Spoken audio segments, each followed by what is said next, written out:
याची चौकशी केली पाहिजे। हे विषय मी गेल्या एजीएम मध्ये उपस्थित केले होते, परंतु याच्यावर काही बँकेने गंभीरता दाखवला नाही। याच्या दुर्दैवी आहे। महोदय, तुम्हाला कल्पना नसेल यात बँकेची किती मोठी फसवणूक झाली आहे। महोदय, हे विषय गंभीरतेने नाही घेतलं तर आपली बँकेची न्यू इंडिया बँक येण्याची वेळ आली आहे।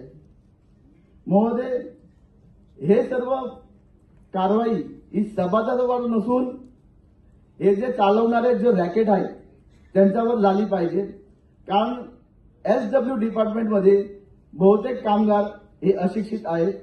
यांना काही एजंट मार्फत फसवला जातो आणि हे जे सर्व नावं घेतले आहेत त्यांना बँकेने बोलवून आणि त्याचा स्टेटमेंट घेतला पाहिजे। तू पैसे कुणाला दिले, तुझे डॉक्युमेंट हे कुणी सादर केले, हे सर्व चौकशी ही बँकेने केली पाहिजे आणि नंतर आपण ते पोलीस पर्यंत आपण ते झाला पाहिजे। आता एक प्रकरण आम्ही दिला होता, त्यात बांद्रामध्ये त्याची चौकशी चालू आहे पोलीसमध्ये, पण साहेब वारंवार आम्ही व्हॉट्सअपचा